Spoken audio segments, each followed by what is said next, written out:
Hello friends, welcome to Pebbles. நான் excite போகிறது பாசி பருப்பு கச்சோரி. இது வந்து ஈவினிங் ஸ்நாக்ஸுக்கு வந்து நம்ம செஞ்சு கொடுக்கலாம். அதாவது குழந்தைகள்லேருந்து எல்லாத்துக்குமே ரொம்ப பிடிக்கும்.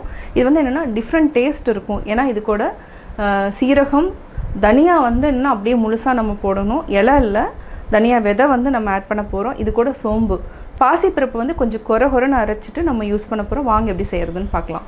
தேவையான பொருட்கள், நான் பாசி பருப்பு ஒரு 100 கிராம் வந்து ஒரு 2 hours சோக் பண்ணி வச்சுருக்கிறேன். நல்லா ஊறிடுச்சு.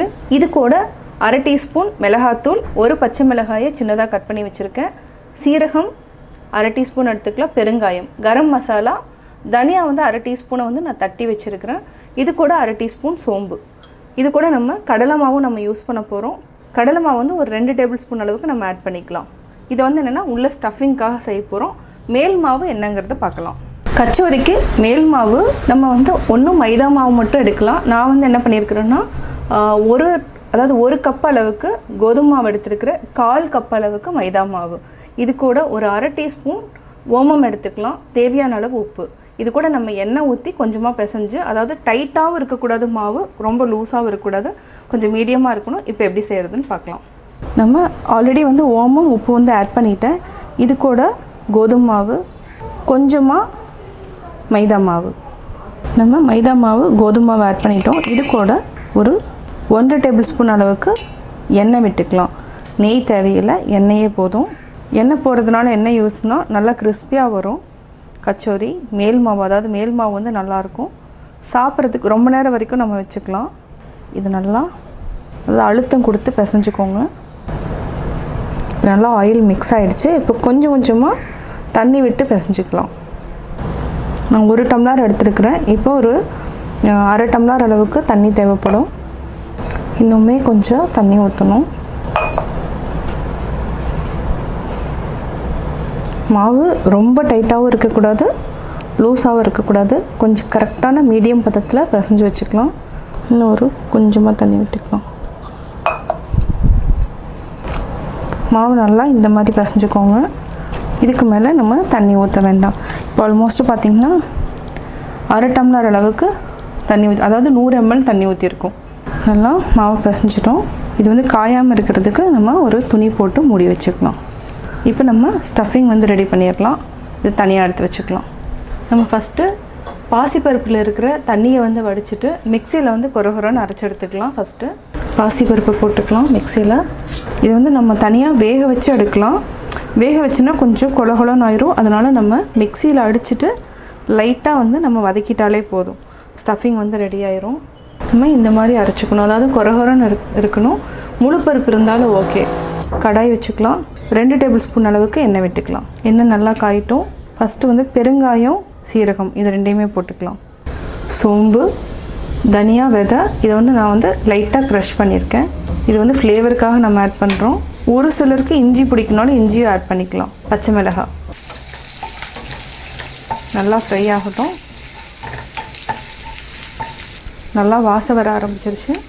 இப்போது கொஞ்சமாக ஒரே ஒரு பிஞ்ச் மட்டும் நான் மஞ்சத்தூள் ஆட் பண்ணியிருக்கிறேன். மிளகாத்தூள், கரம் மசாலா. பச்சை வாசம் போயிடணும். சிம்மில் வச்சுக்கோங்க. இந்த ஃப்ளேவருக்காக நம்ம 2 டேபிள் ஸ்பூன் அளவுக்கு கடலை மாவு ஆட் பண்ணிக்கலாம். இதையும் நல்லா வறுத்துக்கலாம். இது வந்து அதாவது உள்ளே வந்து ஸ்டஃபிங்க்கு வந்து பைண்டிங்க்கு வந்து ரொம்ப நல்லாயிருக்கும் கடலை மாவு ஆட் பண்ணால். இப்போ நம்ம ஆல்ரெடி அரைச்சி வச்சுருக்கிற பாசிப்பருப்பு நல்லா மிக்ஸ் பண்ணி விடுங்க. லாஸ்ட்டில் வந்து நம்ம ஆம்ச்சூர் பவுடர் ஆட் பண்ணிக்கலாம். சிம்மில் வச்சுட்டு நல்லா வதக்கிட்டே இருக்கணும். இது ஒரு 2 நிமிஷம் வரைக்கும் நல்லா வதக்கிக்கலாம். நம்ம ஸ்டஃபிங்க்கு வந்து ரெடி பண்ணி தனியாக வச்சுக்கலாம்.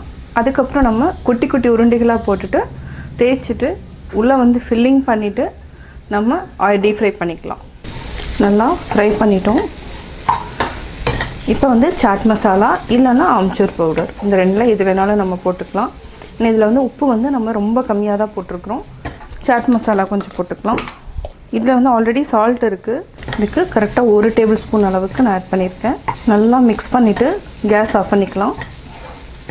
இப்போ ரெடி ஆகிடுச்சு. அதாவது உள்மாவு ரெடி ஆகிடுச்சு. இது ஒரு பாத்திரத்தில் கொட்டிக்கலாம்.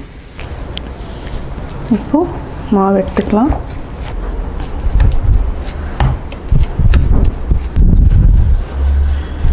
நம்ம சின்ன சின்ன உருண்டைகளாக பிடிச்சிக்கலாம். நம்ம இது ஒன்று ஒன்றா எடுத்துக்கலாம். இது எல்லாத்தையுமே நல்லா ஒரு பால் மாதிரி பிடிச்சிக்கலாம். இதே மாதிரி எல்லாத்தையுமே நம்ம உருண்டிக்கலாம். பிடிச்சிட்டோம். இப்போ இந்த மாவு எடுத்துக்கலாம். இப்போ நம்ம ஸ்டஃபிங்க்கு பூரணத்தை போட்டுக்கலாம். இந்த மாதிரி அப்படியே பிடிச்சிட்டே வாங்க.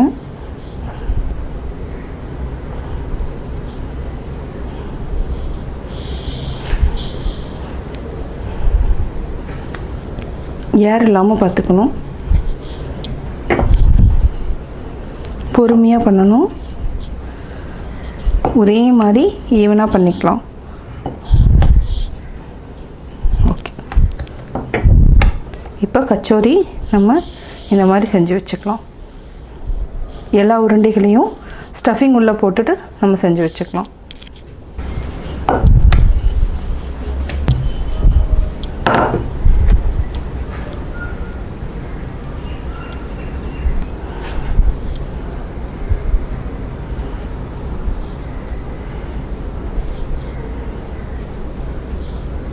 ஏர் இல்லாமல் கரெக்டாக எடுத்துக்கணும். அதுக்கப்புறம் அப்படியே ப்ரெஸ் பண்ணி விடுங்க. இந்த மாதிரி தேய்ச்சிட்டோன்னா ஏர் எல்லாமே ரிலீஸ் ஆகிடும். இப்போ நம்ம அப்படியே எடுத்து வச்சுக்கலாம். நம்ம எல்லாத்தையுமே ரெடி பண்ணிட்டோம். டீப் ஃப்ரை பண்ணி எடுத்துக்கலாம். எண்ணெய் ரொம்ப காயக்கூடாது, லைட்டாக இருந்தாலே போதும். நம்ம 3 போட்டு நல்லா டீப் ஃப்ரை பண்ணி எடுத்துக்கலாம். இது வந்து பொறுமையாக தான் ஃப்ரை பண்ணணும். அதாவது ஹை ஃப்ளேமில் வச்சிங்கன்னா ஃபுல்லாக வெடிச்சிரும். அதனால் லோ ஃப்ளேமில் வச்சுட்டு ஃப்ரை பண்ணிக்கலாம். பொன்னிறமானதுக்கப்புறம் எடுத்துக்கலாம். இப்போது பொன்னிறம் ஆயிடுச்சு, எடுத்துக்கலாம். எண்ணெயை வந்து நல்லா வடிச்சிட்டு எடுத்துக்கலாம்.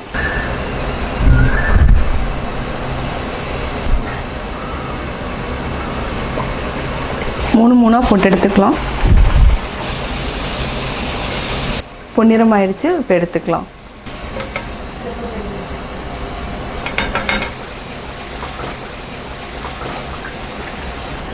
சுவையான பாசிப்பருப்பு கச்சோரி ரெடி. நான் பாசிப்பருப்பு கச்சோரி எப்படி செஞ்சேங்கிறத பார்த்தீங்க. கட்டாயம் உங்களுக்கு இந்த வீடியோ பிடிச்சிருக்கும். இந்த வீடியோ பிடிச்சதுன்னா லைக் பண்ணுங்கள், ஷேர் பண்ணுங்கள், கமெண்ட் பண்ணுங்கள். மறக்காமல் பெபிள்ஸ் தமிழ் சேனலையும் கோபி சுதா சேனலையும் சப்ஸ்கிரைப் பண்ணுங்கள்.